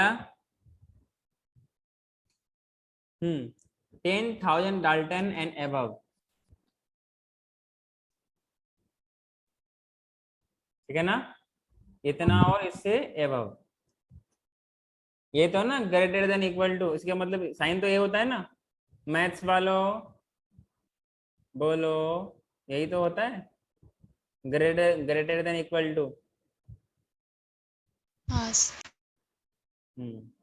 मतलब मुझे भी मैथ्स आती है ना। हाँ सर क्या मैं आगे बढ़ सकता हूँ? यस ये था आपके पास माइक्रोमोलिक्यूल, मैक्रोमोलिक्यूल। क्या आपको ऐसा बात समझ में आ गई? फिर हम लोग बात, हाँ सर कुछ पूछ रहे हो क्या? नहीं सर, हाँ बोला। अच्छा हाँ बोला, मुझे लगा हाँ बोला। हाँ और हाँ में फर्क होता है। हाँ सिर्फ मुंह से बोली जाती है, हाँ दोनों से बोली जाती है, नाक से मिला के बोली जाती है ना। नेक्स्ट बात करते हैं हम लोग ऑर्गेनिक कंपाउंड्स के बारे में। ऑर्गेनिक, ऑर्गेनिक केमिस्ट्री वाला नहीं, ये बायोमोलिक्यूल्स वाला ना। ऑर्गेनिक कंपाउंड्स ऑफ सेल, आगे ना। जो आपके पास नोट जिसने आपने लिखा है उसमें नोट्स में देखिएगा, पहला उसमें मैंने बात किया किसके बारे में? कार्बोहाइड्रेट के बारे में। किसके बारे में? मैं आपको डिटेल्स यहाँ पे लिखा नहीं रहा हूँ, ठीक है ना। नोट्स जो दिया हूँ ग्रुप में शेयर किया हूँ उसको कॉपी कर लेना। कार्बोहाइड्रेट्स, बेसिकली कार्बोहाइड्रेट क्या होता है? पहला point, main source of energy. पहला point, main source of energy. दूसरा point, it is the first respiratory substrate. Sir क्या मतलब इसका? फर्स्ट रिस्पायरेटरी सबस्ट्रेट का मतलब क्या? During respiration, this is the first organic compound that is going to be used। बात समझ में आई क्या? जब आपके बॉडी में, जब आपके सेल में होगा रिस्पायरेशन, तो पहला प्रोडक्ट कौन सा इस्तेमाल होगा? कार्बोहाइड्रेट, प्रोटीन, न्यूक्लिक एसिड या कोई अदर चीज? कार्बोहाइड्रेट। इसीलिए क्या बोलते हैं? First respiratory substrate. अगर बात करें कार्बोहाइड्रेट के बारे में, तो कार्बोहाइड्रेट किससे बना होता है? कार्बन, हाइड्रोजन और ऑक्सीजन। या इसीलिए हम लोग क्या बोलते हैं? हाइड्रेट्स ऑफ कार्बन बोलते हैं। और इसमें अगर हाइड्रोजन और ऑक्सीजन के बीच का रेशियो देखा जाए, हाइड्रोजन और ऑक्सीजन के बीच में रेशियो देखा जाए, तो हमेशा ये 2:1 के रूप में होगा। किसमें होगा? 2:1 के रेशियो में होगा। कोई दिक्कत तो नहीं है? नहीं सर। इसलिए क्या बोलते हैं इसको? हाइड्रेट्स ऑफ कार्बन बोलते हैं। क्या बोलते हैं? हाइड्रेट्स ऑफ कार्बन बोलते हैं। नोट्स जो मैंने पीडीएफ शेयर कर रखा है वो कॉपी करना है, ठीक है। हाइड्रेट्स ऑफ कार्बन, कोई दिक्कत है क्या? इनका जनरल फॉर्मूला क्या होगा बताओ? CxH2OY। अरे हाँ कि ना? हाँ सर। और ये तो आपका जनरल फॉर्मूला हो गया। अगर मैं आपसे पूछूं simplest sugar which are soluble in water and sweet in taste, उसको क्या बोलते हैं? शुगर बोलते हैं। जो बात करते हैं ना शुगर, तो बोलते हैं ना जोनी जोनी। आगे कंप्लीट करना काकड़े। क्लास में सब छोटे तुम ही देखते हो, तुम ही बोलो बोलो बोलो। सर मैंने तनुश्री तुम बोलो, तनाश्री तुम बोलो, तुम कॉमेडियन भी हो ना, जल्दी बोलो। Johnny, Johnny, yes, Papa. Eating sugar, no, Papa. Telling lies, no, Papa. Open a mouth, ha, ha, ha. ये हुई थी कॉन्फिडेंस वाला बच्चा, ये सब डरते हैं। तो यहाँ पे बोलना हमें था शुगर, तो उसी शुगर की बात करते हैं ना। तो बेसिकली शुगर क्या होता है? It is the simplest form of carbohydrate जो कि वाटर में सोल्यूबल होता है और टेस्ट में कैसा होता है? मीठास। अरे होते कि नहीं? कुछ लोगों के जुबान में मिठास होती है, हाँ कि ना? पता नहीं कैसे होती है मिठास, ये मुझे आज तक समझ में नहीं आया। बोलते हैं ना, ये जब बोलता है ना मीठा बोलता है, ये मुझे समझ में नहीं आया। अरे एक्चुअली मिठास तो कार्बोहाइड्रेट होती है ना। अब पता नहीं उसके जो टंग में या फिर माउथ में शुगर का फॉर्मेशन होता है क्या, शुगर की फैक्ट्री है, ये मुझे आज तक समझ में नहीं है। चलो अपार्ट फ्रॉम दिस, तो इसको हम लोग क्या बोलते हैं? शुगर बोलते हैं। शुगर क्या है? Simplest form of carbohydrate which are soluble in water and sweet in taste, that is the sugar. जब हम लोग कार्बोहाइड्रेट का क्लासिफिकेशन करेंगे ना, ये कैसे क्लासिफिकेशन करेंगे? क्लास नेक्स्ट आपके पास, इसके बाद का सारा पॉइंट मैं नोट्स में लिखा रखा हूं, ठीक है ना। Classification of carbohydrate. अरे कौन सा hydrate? Carbohydrate on the basis of hydrolysis. अरे कौन सा लाइसिस? हाइड्रोलाइसिस। इनको जब हम लोग वाटर में मिला के तोड़ेंगे ना, जब से कचूमर निकालेंगे, ये कितने कितने यूनिट्स में टूटते हैं, कितने रिपीटिंग यूनिट्स में टूटते हैं। मतलब इसका यूनिट्स क्या होता है? इनके हिसाब से आपके पास अलग अलग टाइप ऑफ कार्बोहाइड्रेट होता है। सर क्या बात कर रहे हो? हाँ बेटा ऐसा ही होता है। पहला क्या मिलेगा? मोनोसेकेराइड। पहला क्या मिलेगा? अगर अगर एक रिपीटिंग यूनिट है तो क्या बोलेंगे? मोनोसेकेराइड। अगर वो मतलब मोनोसेकेराइड वो होते हैं जिनका हाइड्रोलाइसिस से कोई अलग यूनिट ना बनता हो। फॉर एग्जाम्पल आप लोग जो माला पहनते हो, जो आप लोग बीड्स ऑन स्ट्रिंग वाले माला पहनते हो, उसका एक जो दाना होता है ना, दाना मोती बोलते हैं ना, मेरे देश की धरती सोना उगले उगले हीरे मोती। तो जो मोती है ना, वो धागे में जो बंदी होती है, वो उस माला का, उस गार्लैंड का स्मॉलेस्ट यूनिट है कि नहीं है? क्या हाँ सर। क्या उस जो बीड्स है, जो मोती है, क्या उसका कोई छोटा पार्ट हो सकता है? छोटा पार्ट नहीं। तो हो सकता है, लेकिन वो फिर धागे के लायक नहीं रहेगा। और जो धागे के लायक नहीं, तो उसको हम लोग मोती कैसे बोल सकते हैं? हाँ कि नहीं? हाँ सर। हाँ, जब आप मोनोसेकेराइड को हाइड्रोलाइसिस कराओगे तो ये टूटेगा नहीं, ठीक है ना, ये एज इट इज रहेगा। इसको हम लोग बोलेंगे मोनोसेकेराइड। एक होता है आपके पास क्या? ओलिगोस। ओलिगोसेकेराइड। क्या होता है? Oligosaccharide. Oligosaccharide.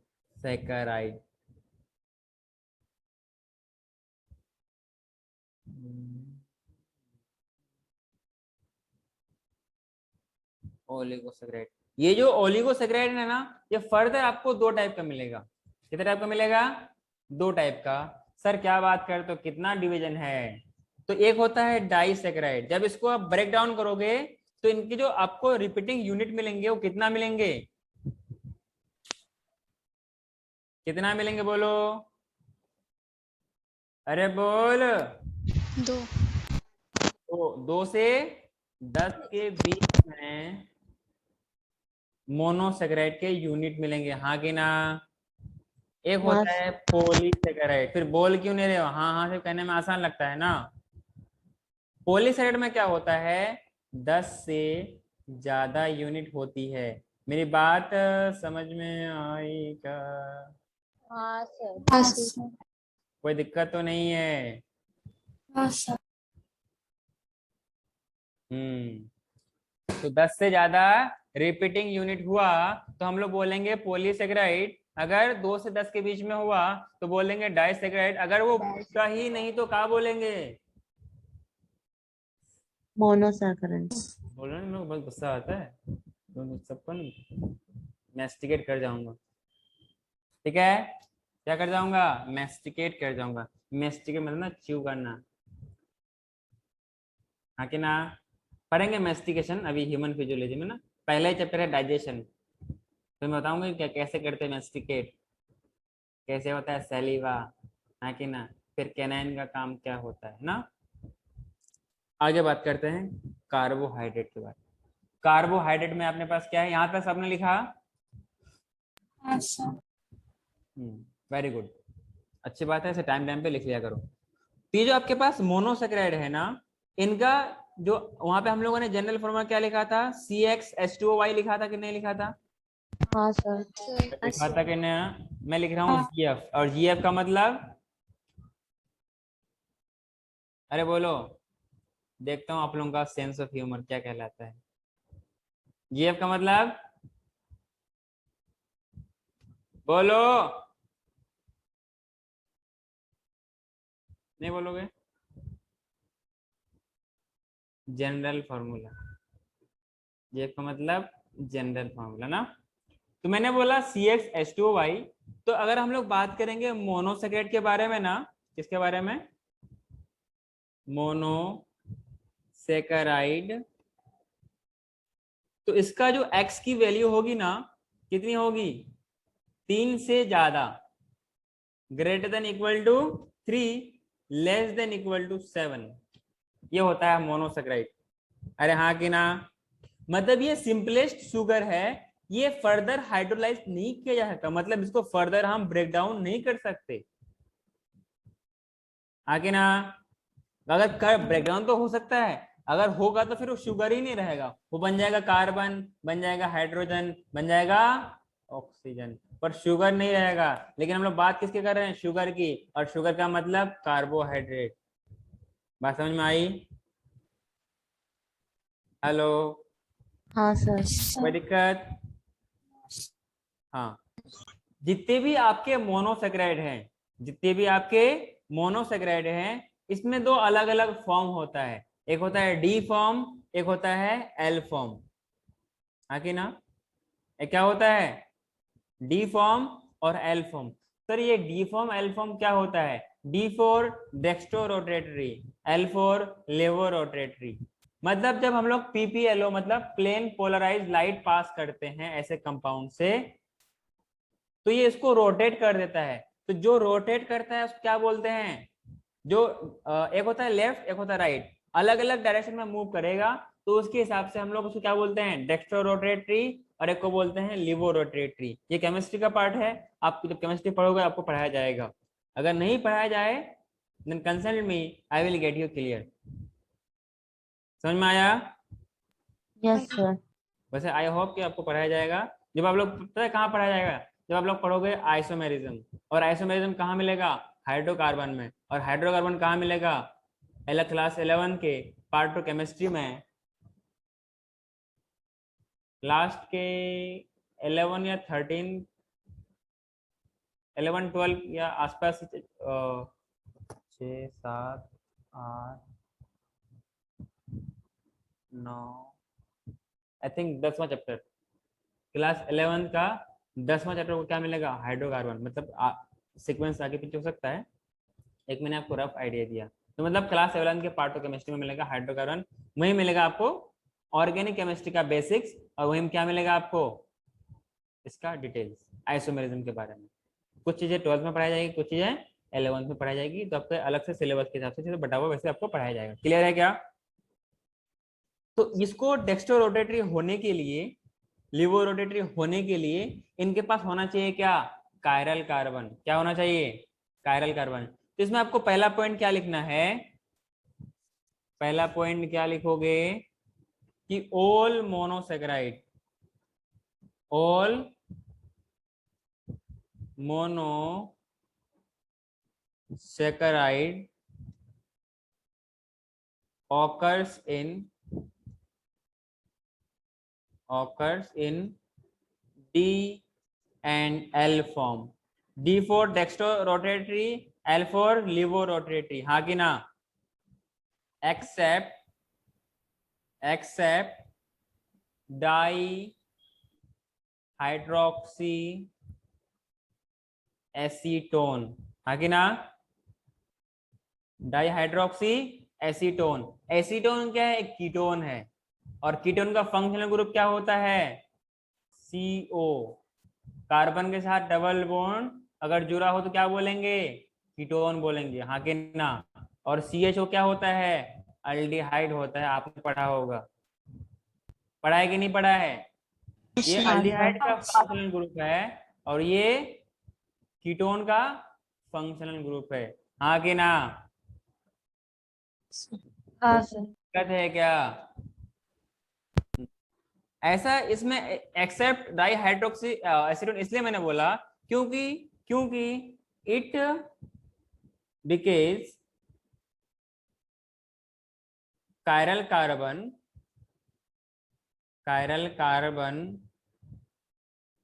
is absent in this। सर ये क्या लिखा रहे हो? हाँ बेटा, बहुत इंपॉर्टेंट बात लिखा रहा हूँ जो आपके पूरे लाइफ में केमिस्ट्री में काम देगा। ये पता है कायरल कार्बन क्या होता है? एक तो बात समझ में आ रही है कि कार्बन तो होगा। सर कायरल क्या है? ये सब कायरल कार्बन किसी को मालूम है कि क्या होता है? हाँ सर। क्या होता है? चारों बॉन्ड्स में अलग अलग फंक्शनल ग्रुप हों। हाँ, A B C D, और ये सब क्या है? फंक्शनल ग्रुप है ना। अगर कार्बन, क्योंकि कार्बन का वैलेंसी कितनी होती है? 4 होती है, 3 होती है? 4 होती है। सिर्फ पार्वती को नहीं है, सबको आना चाहिए, सबको आना चाहिए कायरल कार्बन। और जहां पे कायरल कार्बन होता है ना, उसको हम लोग स्टार से लिखते हैं। किससे लिखते हैं? स्टार से। जैसे आप लोगों को बचपन में बहुत मिला होगा ना, 1 स्टार 2 स्टार 3 स्टार 4 स्टार, हमें आज तक कभी मिला ही नहीं, क्योंकि हमारे टाइम में स्टार हुआ ही नहीं करता था। टीचर देते थे वेरी गुड, गुड या बेस्ट, बस ये सब होता था अपने टाइम में। स्टार का मामला अपने टाइम में, अपने जमाने में नहीं था। तो मैंने क्या बोला, अगर कोई कार्बन का, किसी कंपाउंड में कोई कार्बन का अगर फंक्शनल ग्रुप, ये ABCD क्या है, फंक्शनल ग्रुप है, अगर चारों अलग अलग हो जाए, if the valency of carbon is fulfilled by 4 different group, then this carbon is known as chiral carbon। हाँ कि ना? जो अभी मैंने एग्जांपल दिया डाई हाइड्रोक्सी एसीटोन, इसमें क्या होता है देखो, इसमें क्या होता है, ये जो आपका कीटोन है ना, ये एसीटोन का तो CO हो गया, हाँ कि ना, और ये CH2OH हो गया, इधर क्या हो गया, CH2OH हो गया। देख कार्बन की वैलेंसी 3 ग्रुप से फुलफिल हो रही है, एक तरफ तो डबल बॉन्ड है, हाँ कि ना? हाँ बात सर। समझ में आई क्या? यस हाँ सर। सर। ये क्या है आपके पास, this is the dihydroxy acetone. Clear? आगे बढ़ूं? Yes sir. हाँ, अगर हम लोग इधर की बात करें ना, जैसे आपके पास ये हो गया ये अल्डिहाइड ग्रुप हो गया ना, CHO किसके लिए होता है, अल्डिहाइड के लिए होता है, हाँ कि ना? और इधर कार्बन हो गया, इधर OH हो गया, इधर हाइड्रोजन हो गया, इधर कार्बन हो गया, इधर OH हो गया, इधर H हो गया, इधर H हो गया। यहाँ पर कायरल कार्बन कौन सा है? कोई है जिसमें गट से जो मुझे बता सके सर ये वाला कायरल कार्बन है? कौन है बताओ? एनीवन? एनीवन? तो सेकंड और थर्ड। सेकंड और थर्ड? पक्का? हाँ सर। थर्ड क्यों होगा? थर्ड नहीं होगा। थर्ड में ये भी हाइड्रोजन है, ये भी हाइड्रोजन है, सेम हो गया ना? सिर्फ कौन सा होगा, देख यहाँ पर ये सेम है, नहीं ये अलग है, ये अलग है, ये वाला पूरा ग्रुप ही अलग है, ये भी पूरा ग्रुप अलग है, हाँ कि ना? तो इसका मतलब ये वाला जो कार्बन है वो क्या होगा, कायरल कार्बन होगा, क्योंकि इसे फुलफिल्ड बाय 4 डिफरेंट, इसको A मान लो, इसको B मान लो, इसको C मान लो, इसको D मान लो। क्या ABCD आपको सेम दिखता है क्या? जहां पर ये ABCD अलग अलग हो जाए उसी कार्बन को क्या बोलते हैं, कायरल कार्बन बोलते हैं। क्या मेरी बात आप सबको समझ में आई? हाँ सर। अच्छे से आई? ये कायरल कार्बन कभी मत भूलना, वरना ऑर्गेनिक केमिस्ट्री भूलना पड़ेगा, समझे क्या? ऑर्गेनिक केमिस्ट्री का मतलब, ऑर्गेनिक केमिस्ट्री का मतलब ये हुआ, ऑर्गेनिक केमिस्ट्री का मतलब ये हुआ कि 60 नंबर, कितना नंबर, 60 नंबर, 60, 6 और 0 60, 6 और 0 60, 60 physical chemistry, 60 organic chemistry, 60 inorganic chemistry, approx इसी के आसपास ही रहता है। कोई दिक्कत है? पक्का? तो मैं ब्लैक हटा देता हूं। हाँ, तो ये क्या हो गया आपके पास, कायरल कार्बन। क्या मेरी बात समझ में आ रही है क्या? पक्का? हाँ सर। तो ये था आपके पास 3 कार्बन वाले कंपाउंड था। तो मैंने क्या बोला था, कार्बोहाइड्रेट के लिए मिनिमम 3 कार्बन होंगे, मैक्सिमम कितना होंगे, 7 होंगे। क्लियर है क्या? वैसे इसके पास आपके पास बहुत सारा कंपाउंड्स होता है ना, एक है आपको यहाँ पे नहीं, आपको केमिस्ट्री में पढ़ाया जाएगा। जैसे इसमें होता है एक एनोमर्स, इसके अलग अलग फॉर्म होते हैं, मतलब फॉर्मूला वही रहेगा जो मैंने बोला GF ना। देखो GF वो चीज होती है जब बार बार हमें चेंज नहीं करना चाहिए, है कि ना? अब GF चेंज तो कंपाउंड चेंज, मतलब जनरल फॉर्मूला वही रहेगा लेकिन कंपाउंड का नाम बदल जाएगा। ऐसे ही अलग अलग फॉर्म होते हैं, जैसे आपने नाम पढ़ा है आइसोमर, ठीक है? आपको अभी इससे पहले सुना नहीं सुना हो, अभी मैं बोल रहा हूँ एनोमर्स, एक होता है एपीमर्स। ये सब के सब क्या होता है, फॉर्मूला वही रहता है लेकिन जो फंक्शनल ग्रुप होता है ना वो आगे पीछे हो जाती है। क्या हो जाती है, आगे पीछे चेंज कर देने से क्या हो जाएगा, वो कंपाउंड का नाम बदल जाएगा, हाँ कि ना, और बिहेवियर भी अलग हो जाएगा। किसी को यहाँ तक कोई डाउट है क्या? पक्का? मैं आपको कुछ ग्रुप में कुछ चीज शेयर करूंगा आज, तो उसको आपको थोड़ा गो थ्रू करना है और समझना है। क्लियर है? फिर हम लोग नेक्स्ट क्लास में इसके आगे बात करेंगे कुछ जो अपने पास इम्पोर्टेंट कार्बोहाइड्रेट है, वो 5 कार्बन वाले हैं, जो मैंने पिछले प्रीवियस 2 क्लास में बताया था। एक था आपके पास पेंटोज शुगर ना, पेंटोज शुगर मतलब 5 कार्बन वाले। एक था आपको राइबोज, एक था आपको डीऑक्सीराइबोज। राइबोज मिलता है आरएनए में, डीऑक्सीराइबोज मिलता है डीएनए में। क्लियर है क्या? फिर हम लोग बात करेंगे ग्लूकोज के बारे में, फ्रुक्टोज के बारे में, हाँ कि ना। फिर गैलेक्टोज है, मैनोज है, हेप्टोज है।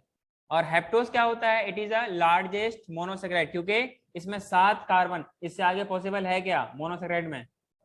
नहीं है, इसलिए it is the largest monosaccharide, हाँ कि ना। फिर नेक्स्ट उसी में हम लोग शुरू करेंगे ओलिगोसेक्राइड, जिसमें आपके पास आएगा डाइसेक्राइड, ट्राइसेक्राइड, अलग अलग फॉर्मूला, इसमें कैसे कैसे लिंकेज होती है, किस तरीके का बॉन्ड होता है, ये सब पढ़ेंगे। और आप लोग भी थोड़ा सा कोशिश कीजिए कि पूरा नोट कंप्लीट हो जाए आप लोगों का, क्योंकि हम लोग उसको जल्द खत्म करके ह्यूमन फिजियोलॉजी शुरू करने वाले हैं। क्लियर है? मैं तो ये सिर्फ पढ़ाई इसलिए रहा हूँ ताकि आपकी नीट के लिए काम आए, वरना बोर्ड्स के लिए जो मुझे एक्सप्लेन करना था मैंने कर दिया था ना। इतनी बात समझ में आई आप लोगों को क्या? कोई दिक्कत है?